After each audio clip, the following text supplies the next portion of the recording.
আমি যা দেখি আল্লাহর আযাব, পাকড়াও, জাহান্নামের দৃশ্য, সেগুলো যদি তোমরা দেখতে, তাহলে তোমাদের পৃথিবীর স্বাদ চিরতরে উঠে যেত। কোনোদিন তোমাদের মুখে হাসি পেত না।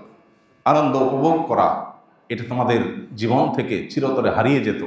তোমরা বাসায় বাড়িতে আনন্দে দুনিয়ার ভোগ বিলাস, নারী, এই সব কিছুর যে আনন্দ তৃপ্তি, এগুলো থেকে চিরকালের জন্য তোমরা হারিয়ে যেতে যদি তোমরা দেখতে আমি যা দেখি, আমি যা শুনি। রজব মাস আসলেই আমাদের স্মৃতিতে ভেসে ওঠে মেরাজের কথা। আমাদের সমাজের মানুষের কাছেও রজব মাসটি মেরাজের মাস হিসাবে সর্বাধিক পরিচিত। যদিও আমরা এর আগে স্পষ্ট করেছি যে রজব মাসটি মূলত সম্মানিত 4 মাসের এক মাস হিসাবে আমাদের কাছে সমাদৃত বিশেষ গুরুত্বপূর্ণ মাস। সেই সাথে অনেক ঐতিহাসিকদের মতে নবী সাল্লাল্লাহু আলাইহি সাল্লামের জীবনের একটি অলৌকিক ঘটনা, তার জীবনে এক অলৌকিক অধ্যায় ঘটেছিল ইসরা এবং মেরাজের, সেটিও অনেক ইতিহাসবিদদের মতে এই রজব মাসে সংগঠিত হয়েছিল। তাহলে রজব মাসের তাৎপর্যের মূল এবং প্রধান যে দিকটি, সেটি হলো এটি সম্মানিত মাসের একটি। সেই সাথে নবী সাল্লাল্লাহু আলাইহি সাল্লামের জীবনে ইসরা এবং মেরাজের মতো অলৌকিক ঘটনা ঘটেছে। সেই ঘটনা ঠিক কবে ঘটেছে এটা নিয়ে ইতিহাসবিদদের মধ্যে নানাবিধ মত থাকলেও অনেক ইতিহাসবিদদের মতে রজব মাসে ঘটেছে। অবশ্য রজব মাসের কোন তারিখে ঘটেছে সেটা নিয়ে আবার নানামুখী মতামত আছে। 16টিরও অধিক মতামত আছে নবী সাল্লাল্লাহু আলাইহি সাল্লামের মেরাজের তারিখকে ঘিরে। প্রশ্ন উঠতে পারে, কেন এত মতামত? নবীজি সাল্লাল্লাহু আলাইহি সাল্লামের মেরাজ এবং ইসরার ঘটনা ঘটেছে, এটি যখন মহাসত্য, দিনের আলোর মতো পরিষ্কার, বহু বিশুদ্ধ হাদিসে এটি প্রমাণিত, স্বয়ং কোরআনে আল্লাহ রাব্বুল আলামিন ইসরা সম্পর্কে আলোকপাত করেছেন, তাহলে যেই তারিখে এটি ঘটেছে, যে রাতের কথা আল্লাহ কোরআনে বলেছেন, সেই তারিখটি, সেই রাতটি কোন তারিখ ছিল, এটা কেন সংরক্ষিত না, বা এ বিষয়ে কেন বিশুদ্ধ হাদিসে কোনো বর্ণনা পাওয়া যায় না? ইতিহাসবিদরা বিভিন্নভাবে তারা ধারণা করে, বিভিন্ন ক্লু থেকে তারা নানাবিধ তারিখের কথা বলছেন। কেন? এর উত্তর হলো, যেই তারিখের সাথে বিশেষ কোনো করণীয় বা বর্জনীয় বিষয় সংশ্লিষ্ট থাকে, অর্থাৎ যেই দিবসে কিছু করতে হবে অথবা কিছু ছাড়তে হবে, এরকম স্পেসিফিক কোনো নির্দেশনা কোরআন বা সুন্নাহে দেওয়া হয়েছে, ওই তারিখটি সংরক্ষণে সাহাবা একরামের কোনো ত্রুটি, কোনো কার্পণ্য ছিল না। কিন্তু যেই ঘটনা বা যেই তারিখকে কেন্দ্র করে ইমানদারদের জন্য বিশেষ কোনো কর্মসূচি নেই, বিশেষ কোনো করণীয় বর্জনীয় নেই, সেই তারিখটা ঠিক কবে, এটার সংরক্ষণ নিয়ে সাহাবা একরামের বিশেষ কোনো মনোযোগ বা বিশেষ কোনো আগ্রহ সচরাচর থাকতো না। এর অন্যতম কারণ হলো, আজ থেকে সেই 1450 বছর আগের বিশ্ব বাস্তবতায় মানুষ আজকাল যেরকম দিবস কেন্দ্রিকতার মধ্য দিয়ে আমাদের জীবন আমরা পার করি, তখন দিবস কেন্দ্রিকতা এতটা ছিল না। বেশি আগে যেতে হবে না, 1450 বছর তো বহু পূর্বের কথা। আমরা আমাদের সমাজ বাস্তবতা যদি তাকাই, দেখতে পাবো যে অনেক মুরব্বী আছেন বা 40-50-এর বেশি বয়স যাদের অনেকেই আছেন, তার জন্মের এক্সাক্ট তারিখটা কত তিনি বলতে পারবেন না, কিন্তু তার ছেলে মেয়ের জন্ম তারিখ প্রত্যেকটা একেবারে ঠোঁটস্থ মুখস্থ। আমি কি সঠিক বলেছি? কারণ কি? পেটে ভাতই ছিল না, জন্মদিবস করতে পালন করবে, ভাত জোগাড় করতে কষ্ট হয়েছে, আবার জন্মদিবসে কেক কাটবে, এই সুযোগ ছিল না। আর এখন যেহেতু কেক কাটাকাটির ব্যাপার আসছে, কালচার আসছে, খ্রিস্টানদের ভায়া হয়ে আমাদের মধ্যে আসছে, অগ্নিপূজকদের থেকে খ্রিস্টানদের কাঁধে, তাদের থেকে মুসলমানরা জেনে হোক না জেনে হোক, জেনে হোক না জেনে হোক, বুঝে হোক না বুঝে হোক, সেটাকে আজ ধারণ করছে। এখন আমাদের পেটে ভাত তরকারি হয়ে মাশাআল্লাহ কেক কাটার টাকাও আছে।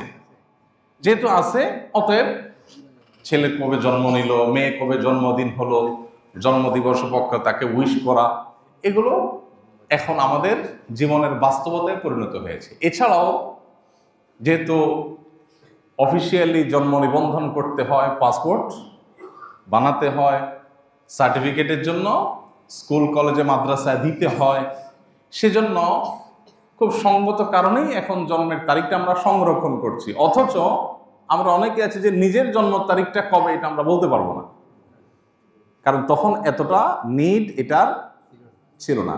তাহলে এবার 1450 বছর আগে যদি আপনি চলে যান, তাহলে এই নিড বিন্দু পরিমাণও ছিল না। এই কারণে সাহাবায়ে কেরাম যেটা সংরক্ষণ করা দরকার ওইটা করতে কোনো কার্পণ্য করতেন না। নবী করিম সাল্লাল্লাহু আলাইহি সাল্লামের কোনো হাদিস, দীর্ঘ হাদিস, অনেকগুলো পয়েন্ট বলেছেন, এমন মনোযোগ নিয়ে সাহাবায়ে কেরাম শুনতেন যে বিভিন্ন হাদিস থেকে আবু হুরায়রা রাদিয়াল্লাহু তাআলা আনহু অন্যান্য সাহাবীদের হাদিস শ্রবণে তাদের মনোযোগিতাকে স্পষ্ট করতে গিয়ে, বোঝাতে গিয়ে উদাহরণ দেয়া হয়েছে যে একটা গাছের উপর যেরকম পাখি এসে বসে, সাহাবীরা এরকম পিনপতন নীরব হয়ে, এরকম পরিপূর্ণ স্তব্ধ হয়ে, নড়াচড়া বাদ দিয়ে, শতভাগ মনোযোগ দিয়ে, ফোকাস দিয়ে নবী সাল্লাল্লাহু আলাইহি ওয়াসাল্লামের কথা শুনতেন, যে পাখির জন্য এটা অনুমান করা কঠিন হতো যে এটা মানুষ না কোনো গাছ। এইভাবে মনোযোগ দিয়ে তারা শুনতেন। তাহলে যেটা সংরক্ষণ করা দরকার সেটা তারা ঠিকই সংরক্ষণ করেছেন, কিন্তু যে বিষয়গুলো সংরক্ষণের সাথে কোনো করণীয় বর্জনীয় ব্যাপার স্যাপার নাই, শরীয়তের কোনো নির্দেশনা নাই, আজকাল যেরকম আমরা শখের বসে অনেক তারিখ সংরক্ষণ করি, এগুলো সাহাবীদের মধ্যে ছিল। তো যে জায়গাটা আমরা ছিলাম মূলত সেটা হলো নবী করিম সাল্লাল্লাহু আলাইহি সাল্লামের মেরাজ। এটি ঘটেছে, বহু বিশুদ্ধ হাদিস দ্বারা এটি প্রমাণিত। সশরীরে তার মেরাজ হয়েছে, স্বপ্নযোগে হয়নি। অনেকে বলে স্বপ্নযোগে হয়েছে। স্বপ্নযোগে যদি হতো তাহলে মক্কার মুশরিকরা তো অস্বীকার করতো না। স্বপ্নে তো মানুষ 5 মিনিট ঘুমাইলে ওই 5 মিনিট স্বপ্নের মধ্যে আমেরিকা চলে যাবার চলে আসে। সম্ভব কি? সম্ভব না। নবী সাল্লাল্লাহু আলাইহি সাল্লাম মেরাজে রাতে মক্কা থেকে বাইতুল মাকদিস, সেই সুদূর ফিলিস্তিন মক্কা থেকে, সেখান থেকে আবার ঊর্ধ্বাকাশ হয়ে সপ্তাকাশ একটা একটা করে ভ্রমণ করে আসমানে গিয়ে জান্নাত জাহান্নাম দেখে, সিদরাতুল মুনতাহা, বাইতুল মামুর, বিভিন্ন নবীদের সাথে সাক্ষাৎ, সব কিছু করে আবার ব্যাক করেছেন মুহূর্তের মধ্যে, রাতের মধ্যে। মক্কার মুশরিকদের কাছে এটা অবিশ্বাস্য ছিল। কিভাবে সম্ভব এটা তাদের বুঝতে অসুবিধা হচ্ছিল। এই জন্য তারা অবিশ্বাস করেছে। যদি স্বপ্নটা নবী সাল্লাল্লাহু আলাইহি ওয়াসাল্লামের মেরাজের, রাসূল সাল্লাল্লাহু আলাইহি ওয়াসাল্লামের মেরাজটা যদি স্বপ্নে হতো তাহলে এটা কিন্তু অস্বীকার করার কোনো কারণ থাকতো না। তাহলে বোঝা গেল স্বপ্নে হয়নি, সশরীরে হয়েছে, এবং মেরাজের ঘটনা ঘটেছে সেটা সত্য, মহাসত্য। কিন্তু কোন তারিখে ঘটেছে সেই তারিখটা নির্দিষ্ট করে কোনো হাদিসে স্পষ্ট করে বর্ণিত হয় নাই।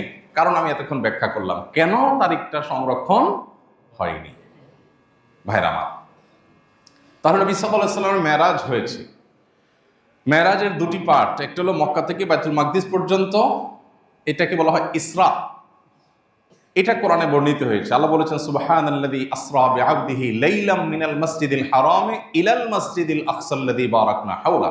ওই আল্লাহ পবিত্র, সকল প্রকার অভিযোগ অনুযোগ, মক্কার মুশরিকদের সন্দেহ সংশয়ের ঊর্ধ্বে, যিনি তার বান্দা মুহাম্মদ সাল্লাল্লাহু আলাইহি সাল্লামকে রাতের কিছু অংশে, মুহূর্তের মধ্যে মক্কা থেকে অলৌকিকভাবে বাইতুল মাকদিসে, মসজিদে হারাম মক্কা থেকে বাইতুল মাকদিস, সেখানে আল্লাহ তাআলা নিয়ে গেছেন।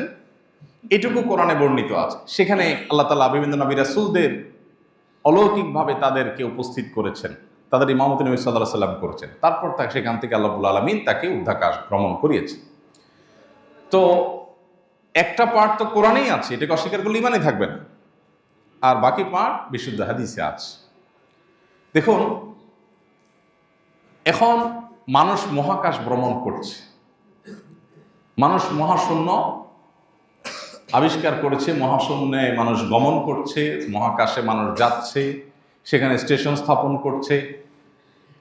এই জিনিসগুলো আজ থেকে 1450 বছর আগের পৃথিবীর মানুষ কখনো কল্পনাও করেন। তখনকার মানুষকে যদি বলা হতো যে মানুষ চাঁদে যাবে, সবাই পাগল বলতো না? নবী করিম সাল্লাল্লাহু আলাইহি সাল্লামকে যে আল্লাহ তাআলা ঊর্ধ্বাকাশে নিয়ে গেছেন, মানুষ আল্লাহর সৃষ্টি, তার ব্রেইন, বুদ্ধি, মেধা দিয়ে যদি মানুষ মহাকাশে যেতে পারে, আরো 1000 বছর 2000 বছর পরের পৃথিবীতে মানুষ না জানি আরো কোথায় যায়, তাহলে এই মানুষের মেধার, ব্রেইনের সৃষ্টিকর্তা আল্লাহ তাআলা তার রাসূলকে মুহূর্তের মধ্যে সব কিছু করে তারপরে আবার দুনিয়াতে পাঠানো কি সম্ভব না অসম্ভব? মানে এটা যে সম্ভব সেটা মানতে কি খুব জোর করে মানাইতে হয়?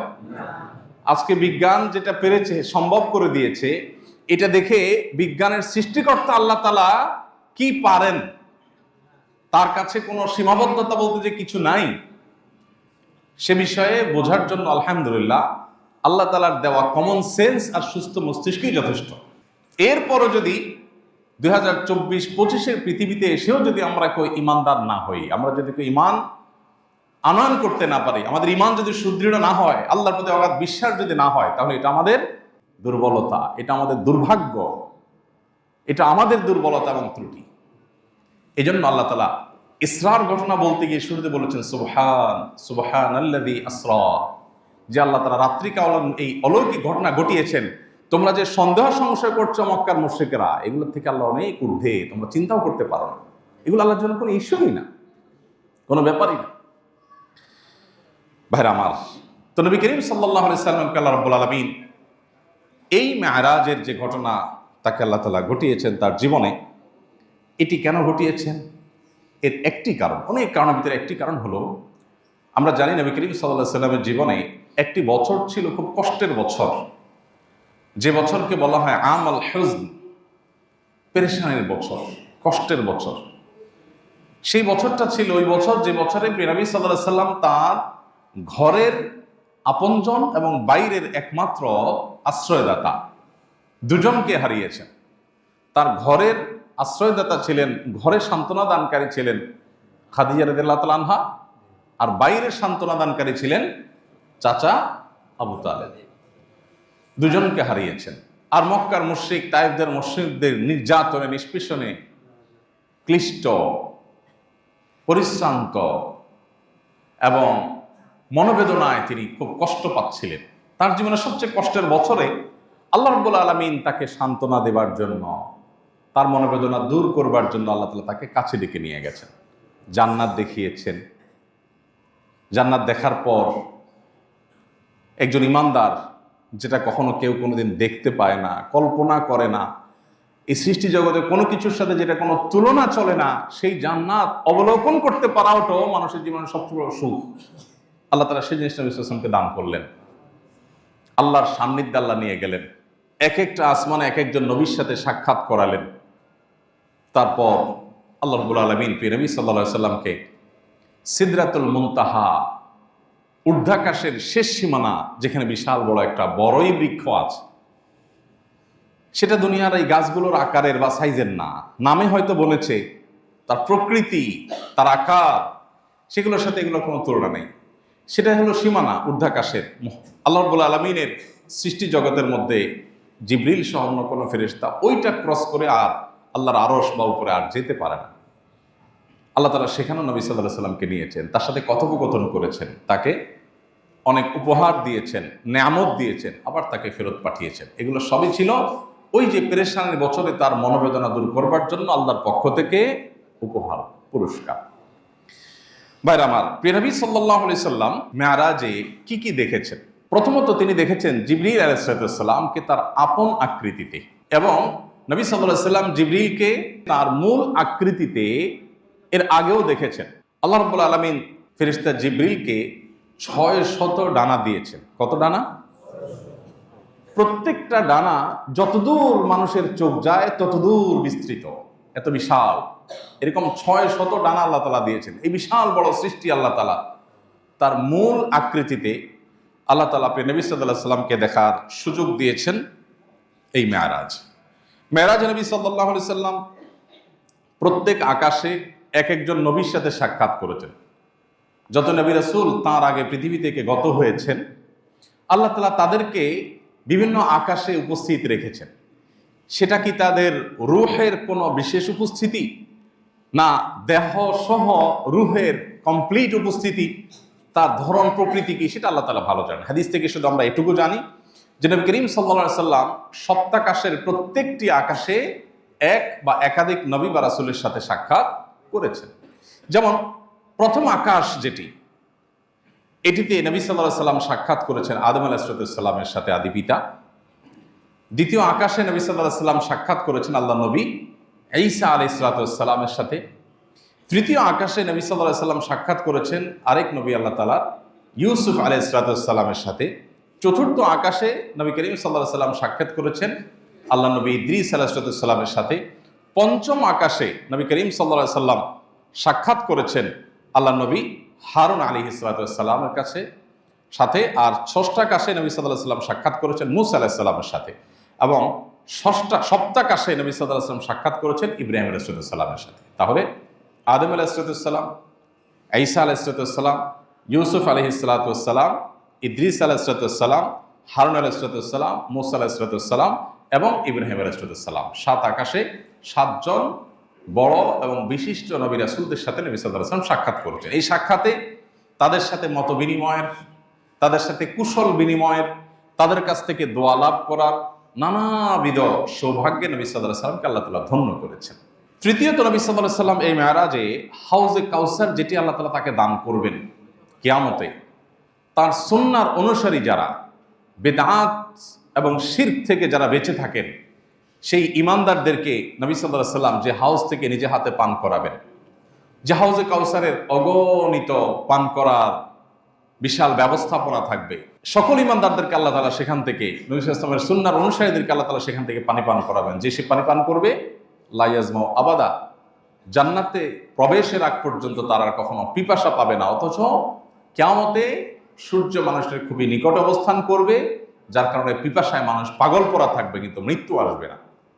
ওই সময়টাতে আল্লাহ তাআলা যে হাউজে কাউসার দান করবেন নবীজিকে, মেরাজে সে হাউজে কাউসার তাকে দেখিয়েছেন। এটা অনেক বড় সৌভাগ্য এবং নেয়ামত ছিল তার জন্য। 4 নম্বর যে জিনিসটি দেখেছেন তা হলো জান্নাতের কিছু দৃশ্য, জাহান্নামের কিছু দৃশ্য আল্লাহ তাআলা তাকে দেখিয়েছেন। কি হতে পারে? এখন প্রশ্ন উঠতে পারে, জান্নাত জাহান্নাম কি অলরেডি সৃষ্ট? উত্তর হলো হ্যাঁ। এটাই আহলুস সুন্নাহ ওয়াল জামাআর আকীদা। কোরআন এবং সুন্নাহ এটাই বলে যে জান্নাত এবং জাহান্নামকে আল্লাহ তাআলা সৃষ্টি করেছেন, ইতোমধ্যে সেটা সৃষ্টি হয়ে আছে। নবী করিম সাল্লাল্লাহু আলাইহি ওয়াসাল্লামকে আল্লাহ রাব্বুল আলামিন সে জান্নাতের কিছু দৃশ্য, আবু হুরায়রা রাদিয়াল্লাহু তাআলা আনহুর পায়ের আওয়াজ জান্নাতে শুনতে পাওয়া, বিশিষ্ট সাহাবীদের অনেকের ফজিলত মর্যাদা, জান্নাতে আগে আগে থাকতে পারা, তাদের সৌভাগ্য, তাদের মর্যাদার কারণগুলো উদ্ঘাটন করতে পারা, জান্নাতীয় কিছু নেয়ামত আল্লাহ সুবহানাহু ওয়া তাআলা তাকে দেখিয়েছেন। সেই সাথে জাহান্নামের কিছু করুণ দৃশ্য মানব জাতিকে, আদম সন্তানকে, ঈমানদারদেরকে সতর্ক করার জন্য আল্লাহ তাআলা দেখিয়েছেন। 5 নম্বর, নবী সাল্লাল্লাহু আলাইহি ওয়াসাল্লাম সাক্ষাৎ করেছেন জাহান্নামের যে প্রহরী মালিক নামক ফেরেশতা, তার সাথে। তিনি ছাড়াও অন্যান্য অনেক ফেরেশতার সাথে নবী সাল্লাল্লাহু আলাইহি ওয়াসাল্লামকে আল্লাহ তাআলা সাক্ষাৎ ঘটিয়েছেন মেরাজের মাধ্যমে। এবং 6 নম্বরে নবী সাল্লাল্লাহু আলাইহি ওয়াসাল্লাম এই সফরে বাইতুল মামুর ভিজিট করেছেন। বাইতুল মামুর হলো ঊর্ধ্বাকাশে একটি মসজিদ। যেই বাইতুল মামুর, এইটা আল্লাহ রাব্বুল আলামিন মক্কার কাবার ঠিক বরাবর আল্লাহ তাআলা যার অবস্থান রেখেছেন। এই মসজিদের বিশালতা এত বড়, যেখানে আল্লাহর ফেরেশতারা প্রতিবারে প্রবেশ করলে 70,000 ফেরেশতা সেখানে সালাত আদায় করেন। ফেরেশতাদের আকৃতি অবশ্য হাদিসে এখানে উল্লেখ করা হয়নি যে কি আমাদের মতো আকৃতি 70,000 নাকি ওই যে জিবরিলের মতো আকৃতি 70,000, সেটা আল্লাহ তাআলা ভালো জানেন। তো 70,000 ফেরেশতা একসাথে যারা সালাত আদায় করেন, তারা একদিন যারা সালাত আদায় করে বের হন, সেখান থেকে নামাজ পড়ে বের হন, কিয়ামত পর্যন্ত তারা আর সেখানে ঢোকার সুযোগ পান না। এরপরে নতুন 70,000 ঢুকে। এইভাবে আল্লাহ তাআলার ফেরেশতাদের সংখ্যা কত একমাত্র আল্লাহ তাআলা ভালো জানেন। তো এই জন্য নবী সাল্লাল্লাহু আলাইহি ওয়াসাল্লামকে আল্লাহ তাআলা বাইতুল মামুর সাক্ষাৎ করার সুযোগ দিয়েছেন। 7 নম্বর, নবী সাল্লাল্লাহু আলাইহি ওয়াসাল্লামকে আল্লাহ তাআলা সিদরাতুল মুনতাহা এটা ভিজিট করার সুযোগ দিয়েছেন, যেটা কথা একটু আগে বলছিলাম যে ঊর্ধ্বাকাশের, ঊর্ধ্ব জগতের সর্বশেষ যে এন্ডিং পয়েন্ট, বর্ডার, যেটা কোনো ফেরেশতারও ক্রস করবার সুযোগ নেই, জিবরিলের যাওয়ার সুযোগ নেই, সেখানে আল্লাহ রাব্বুল আলামিন নবী সাল্লাল্লাহু আলাইহি ওয়াসাল্লামকে নিয়েছেন এবং আল্লাহর সাথে একান্তে কথা বলার সুযোগ দিয়েছেন। জিবরিলও যেটা ক্রস করতে পারেন, আল্লাহ তাআলা তাকে সেটা ক্রস করে আল্লাহর কাছাকাছি আল্লাহ তাআলা নিয়েছেন এবং তাকে এই নিয়ামতগুলো দেখিয়েছেন। নবী করিম সাল্লাল্লাহু আলাইহি ওয়াসাল্লামের মেরাজের প্রাপ্তির অনেক আলোচনা করার মতো, খুবই সংক্ষিপ্ত সময়। তো এই অর্জনগুলো আল্লাহ তাআলা তার নবী সাল্লাল্লাহু আলাইহি ওয়াসাল্লামকে দান করেছেন মেরাজের মাধ্যমে। এবং এই মেরাজ থেকে আমাদের প্রাপ্তির জায়গা, নাম্বার 1, আমাদের প্রাপ্তির জায়গা হলো নবী করিম সাল্লাল্লাহু আলাইহি ওয়াসাল্লাম মেরাজে জাহান্নামীদের কিছু দৃশ্য দেখেছেন। আল্লাহ তাআলা তাকে কিছু দৃশ্য দেখিয়েছেন। সেই দৃশ্যটা দুনিয়াতে যেরকম ডামি ক্লাস হয়, ডামি অনেক কিছু হয়, হতে পারে জাহান্নামের ওইরকম একটা চিত্র যে এমন হবে সেটা আল্লাহ তাআলা দেখিয়েছেন, আবার হতে পারে আল্লাহ তাআলা মূল এবং হাকিকতটাই দেখিয়েছেন। এর প্রকৃত রূপ কেমন ছিল, আলমুল গায়ব এবং অদৃশ্যের জগৎ সম্পর্কে কোরআন সুন্নাহ যতটুকু বলে আমরা ততটুকু শুধু ঈমান আনি, এর ডিটেইল আমরা নিজেদের থেকে ব্যাখ্যা করার সুযোগ থাকে না।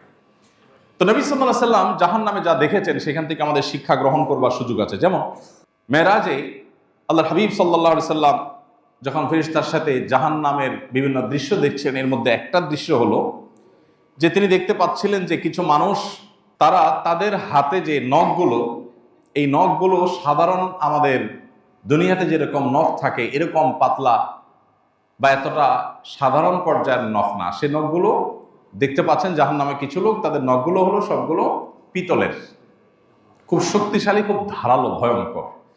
এগুলো দিয়ে তারা তাদের চেহারা এবং বুককে তারা ছিঁড়ে ফেলছে, রক্তাক্ত করে ফেলছে। এটা অটোমেটিক, এটা সুস্থ স্বাভাবিক মানুষ তো নিজের চেহারা নিজের বুক আশ্রাবে না, কিন্তু এমনভাবে আল্লাহ তাআলা তাদের শাস্তি দিচ্ছেন যে তাদের এই হাত দিয়ে তাদের মুখ এবং বুককে তারা ছিঁড়ে ফেলছে, আবার সেটা স্বাভাবিক হচ্ছে, আবার ছিঁড়ে ফেলছে। এইভাবে এই শাস্তির মধ্যে তারা ডুবে আছে, এটা অটো হয়ে গেছে, আল্লাহ তাআলা ওইভাবে সেট করে ফেলেছেন তার জন্য। এই শাস্তি তাদের চলছে। নবী সাল্লাল্লাহু আলাইহি সাল্লাম সেখানে থামলেন, ফেরেশতাকে জিজ্ঞাসা করলেন, এই করুণ পরিণতি যাদের হচ্ছে এরা কারা, কি অপরাধে তাদের এই শাস্তি হচ্ছে? তখন নবী সাল্লাল্লাহু আলাইহি সাল্লামকে ফেরেশতারা জানালেন, এরা হলেন সেই সকল মানুষ যারা পৃথিবীতে মানুষের চরিত্র হনন করত, মানুষের অগোচরে মানুষকে নিয়ে সমালোচনা করে মজা পেত, গীবত শিকায়েত করত, মানুষের সম্মানহানি করত, মর্যাদা নষ্ট করত, মানুষকে অপমান অপদস্থ করত, মিথ্যা মানুষের বিরুদ্ধে নানাবিধ কথা তারা রটাতো, এগুলোতে তারা এনজয় করত, মজা পেত।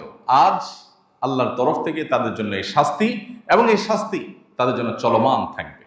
এরপর নবী করিম সাল্লাল্লাহু আলাইহি সাল্লাম আরেকটা দৃশ্য দেখলেন, সেটা হলো কিছু লোক তাদের ঠোঁট কাটা হচ্ছে আগুনের কেচি দিয়ে, একটা কেচি আগুনের, সেই কেচি দিয়ে ঠোঁট কাটা হচ্ছে, কেটে ফেলা হচ্ছে, কষ্টে চিৎকার চেঁচামেচি, আবার সেটা জোড়া লেগে যাচ্ছে, আবার কাটা হচ্ছে, এভাবে অনবরত এই শাস্তির মধ্যে তারা নিপতিত। নবী করিম সাল্লাল্লাহু আলাইহি সাল্লাম জিজ্ঞাসা করলেন ফেরেশতাকে যে এরা কারা? তখন ফেরেশতা বললেন, এরা হলো সেই সকল মানুষেরা যারা পৃথিবীতে মানুষকে অনেক লম্বা লম্বা নসিহত করত, উপদেশ দিত, মানুষকে কোরআন এবং হাদিসের কথা বলে সতর্ক করত, মানুষকে আল্লাহ ভীতি সৃষ্টি করার জন্য বলতো, কিন্তু তারা নিজেরা সেটার উপর আমল করত। আল্লাহ তাআলা আমাদেরকে জাহান্নামের আযাব থেকে রক্ষা পাওয়ার তৌফিক দান করুন। ইয়াকুলুনা মা লা ইয়াফআলুন, তারা বলার সময় মানুষকে অনেক কথা বলে, নিজে আমল করে না। এই রোগ আমাদের অনেকের মধ্যেই আছে। এই রোগের সবচেয়ে বড় কাস্টমার বা এই রোগের সবচেয়ে বড় আতঙ্কের জায়গা রোগী হলেন আলেম ওলামারা, হাফেজরা, কারি সাহেবরা। আর আমরা যারা সাধারণ মানুষ আছি, আমরাও মানুষকে যে কথা বলি সেটা নিজে আমরা আমল করি না। আল্লাহ বলেছেন, আতা'মুরুনা আন-নাসা বিল বিররি ওয়া তানসাউনা আনফুসাকুম, মানুষকে ভালো কাজের কথা বলো আর নিজেকে ভুলে যাও, নিজে সে কাজটা করো না। এর ভয়ঙ্কর শাস্তি। সাল্লাল্লাহু আলাইহি সাল্লাম এই দৃশ্য দেখেছেন যে কিছু মানুষ আল্লাহর কিতাব তারা পড়ে কিন্তু আমল করে না, মানুষকে বলে নিজেরা আমল করে না। আল্লাহ তাআলা সেই দুর্ভাগ্য মানুষদের কাতারে যেন আমাদেরকে শামিল না করেন। আল্লাহ যেন আমাদেরকে সেখান থেকে আল্লাহ তাআলা হেফাজতে রাখেন, আপন অনুগ্রহে যেন আল্লাহ তাআলা আমাদেরকে জাহান্নামের আযাব থেকে রক্ষা করেন। এরপর নবী করিম সাল্লাল্লাহু আলাইহি সাল্লাম আরেকটা দৃশ্য দেখতে পেলেন, সেটি হলো কিছু লোক তারা জাহান্নামে রক্তের সমুদ্রে তারা হাবুডুবু খাচ্ছে, আর একটা পার্ট থেকে একজন ফেরেশতা আল্লাহ নিয়োজিত ফেরেশতা পাথর নিক্ষেপ করছে। এই পাথরগুলো নিক্ষেপ করে করে যখনই তারা কাছে আসতে চাচ্ছে, আবার পাথর নিক্ষেপ করে তাদেরকে দূরে সরাই দেওয়া হচ্ছে। এভাবে তাদের শাস্তি চলছে যে রক্তের সমুদ্রে তারা হাবুডুবু খাচ্ছে, আর পাথরের আঘাতে তারা রক্ত রঞ্জিত হচ্ছে, কষ্ট পেয়ে যাচ্ছে, কিন্তু তাদের মৃত্যু আসছে না।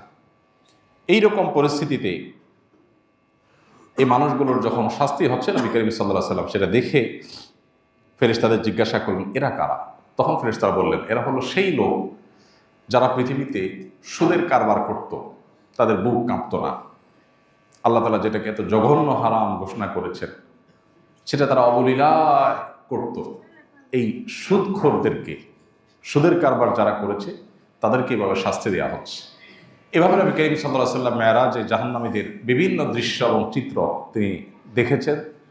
তাকে অবলোকন করবার সুযোগ আল্লাহ তাআলা দিয়েছেন যেন তিনি আমাদেরকে সতর্ক করেন। তিনি সতর্ক হন। তিনি এই জন্য বলেছেন, ইন্নী আরা মা লা তারাউন আসমাউ মা লা তাসমাউন।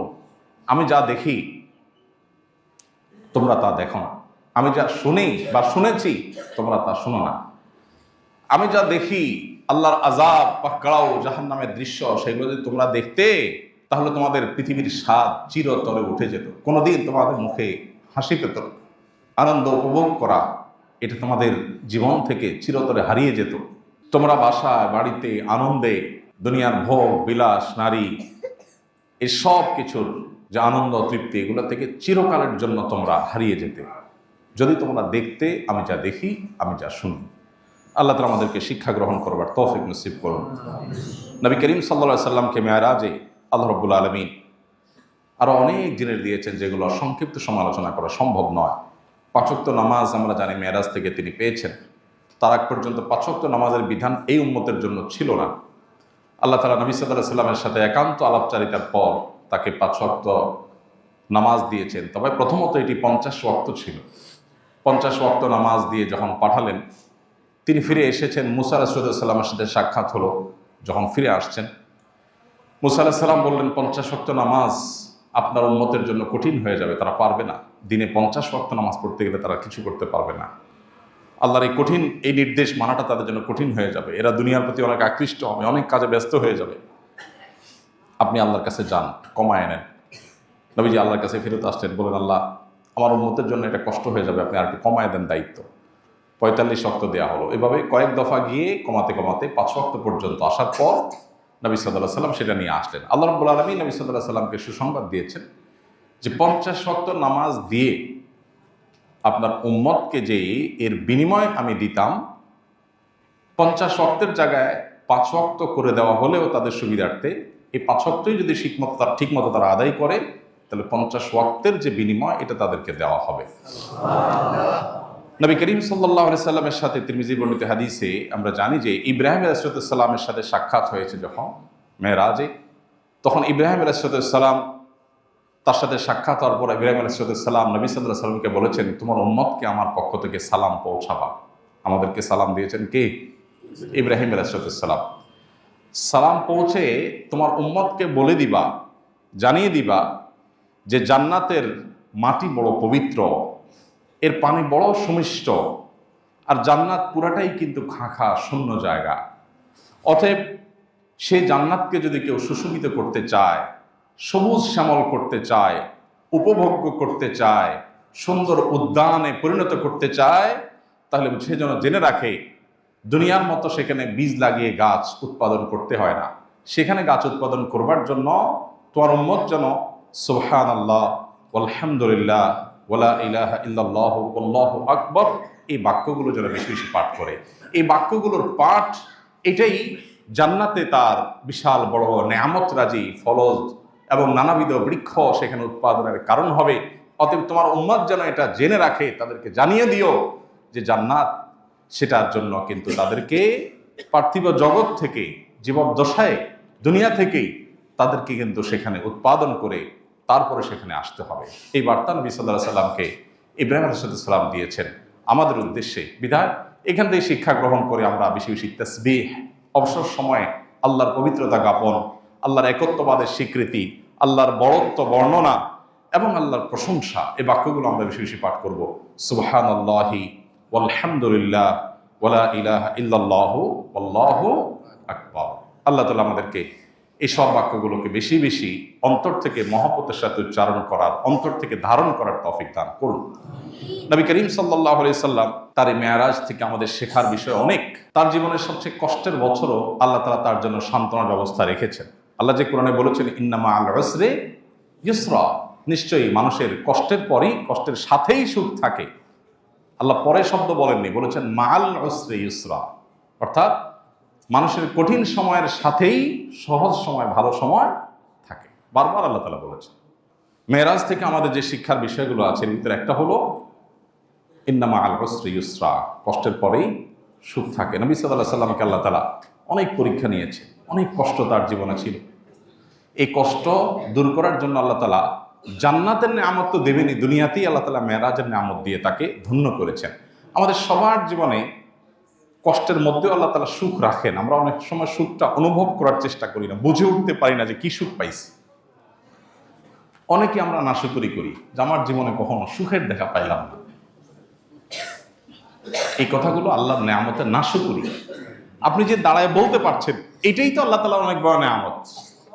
এই বলাটাই তো অনেকে বলতে পারছে না। কত পয়সাওয়ালা মানুষ আছে, অনেক পয়সাওয়ালা মানুষ এই ঢাকায় আছেন, আমি চিনি, ব্যক্তিগতভাবে জানি, চোখ দিয়া দেখতে পান না, কোটি কোটি টাকার অ্যাসেট, কিন্তু নিজের অ্যাসেট নিজের কাছের লোকদেরকেও দেখতে পারেন না। পৃথিবীর কোনো চিকিৎসকরাও তার এই সমস্যার সমাধান করতে পারেন না। কত নিয়ামত থেকে মানুষ বঞ্চিত, সেখানে আল্লাহ তাআলা আপনাকে অনেক নিয়ামত দিয়ে রেখেছেন, আপনি বুঝতে পারছেন। তো একজন ইমানদার বিপদের মধ্যেও সুখের সন্ধান করার চেষ্টা করবে। দ্বিতীয়ত নামাজের গুরুত্ব আরো, যে আল্লাহ তাআলা অন্য সব বিধানগুলো জিবরিলের মাধ্যমে দিয়েছেন। নামাজ কত গুরুত্বপূর্ণ হলে নবীজিকে আল্লাহ তাআলা মেরাজে ডেকে নিয়ে তারপর সরাসরি দিয়েছেন, জিবরিলের মাধ্যমে দেন নাই। এখান থেকে নামাজের গুরুত্ব বোঝা যায়, অনুধাবন করা যায়।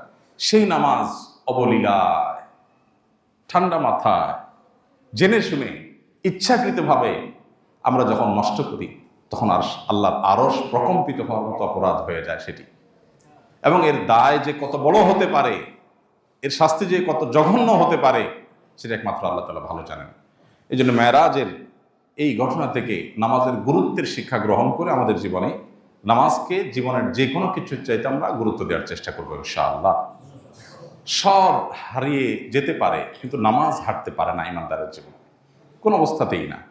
গাড়ি ছুটে যেতে পারে, লস হয়ে যেতে পারে, কাস্টমার চলে যেতে পারে, অনেক ক্ষতি হতে পারে, কিন্তু নামাজ কখনো ইমানদারের জীবনে বাদ থাকতে পারে না। যুদ্ধক্ষেত্রে পর্যন্ত মাফ নাই, যুদ্ধক্ষেত্রে রণাঙ্গনে সেখানেও নামাজ পড়তে হবে। হ্যাঁ, নামাজ সেখানে পড়ার ক্ষেত্রে বিশেষ বিধান সালাতুল খৌফ আল্লাহ তাআলা কোরআনে দিয়েছেন, কিন্তু তারপর নামাজ পড়তে হবে। কারণ সতর ঢাকার মতো কোনো ব্যবস্থা নাই, এমন কোনো কঠিন জটিল পরিস্থিতির মধ্যে আছেন, এদিকে সতর ঢাকা নামাজের জন্য ফরজ, তাকেও নামাজ পড়তে হবে। প্রয়োজনে সতর ছাড়া, ঢাকা ছাড়া বসে বসে নামাজ পড়বে, তারপর নামাজ পড়তে হবে। কেউ সমুদ্রে নিমজ্জমান, কিছু একটা ধরে ভেসে আছে, যান বাঁচানো দায়, নামাজের ওয়াক্ত চলে যাচ্ছে, ওই অবস্থায় তার নামাজ পড়তে হবে। কেবলার দিকে ফিরে স্থির থাকার মতো অবস্থা নেই, ঢেউ তাকে অনবরত নাড়িয়ে দিচ্ছে, তাহলে যেদিকে সম্ভব ওইদিকে ফিরে নামাজ পড়বে, তারপর তাকে নামাজ পড়তে হবে।